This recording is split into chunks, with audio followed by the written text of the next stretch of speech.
Komisi Pemberantasan Korupsi menetapkan mantan Kepala Bea Cukai Makassar Andi Pramono sebagai tersangka dugaan gratifikasi Senin 15 Mei kemarin. Andi ditetapkan sebagai tersangka tepat 2 bulan setelah menjalani klarifikasi laporan harta kekayaan penyelenggara negara ke KPK pada Selasa 14 Maret.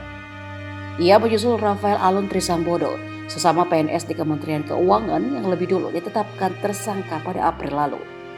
Terbongkarnya tindak pidana korupsi Ade berawal dari netizen. Salah satunya adalah akun Twitter @partaisosmed. Ketika itu netizen menyoroti gaya hidup Andi dan putrinya Atasya Yasmin yang kerap flexing atau pamer kekayaan. Dari situlah kehidupan Andi mulai dikuliti netizen hingga ia dipanggil KPK untuk menjalani klarifikasi LHKPN.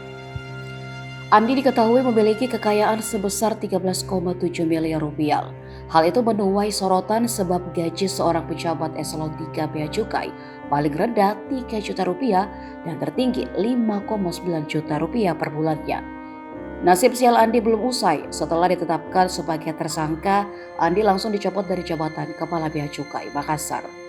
Direktur Komunikasi dan Bimbingan Pengguna Jasa Ditjen Bea Cukai, Nirwala Dwi Herianto menyampaikan bahwa pihaknya menghormati proses hukum yang berjalan di KPK terkait penetapan Andi sebagai tersangka.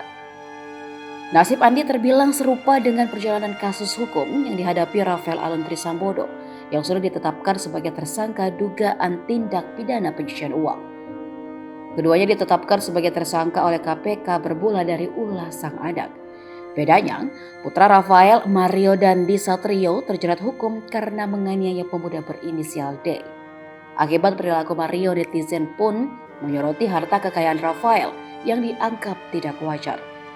Benar saja KPK kemudian memanggil Rafael Alun untuk melakukan klarifikasi. Setelah itu KPK menetapkan Rafael tersangka dugaan TPPU karena menerima $90.000 Amerika Serikat.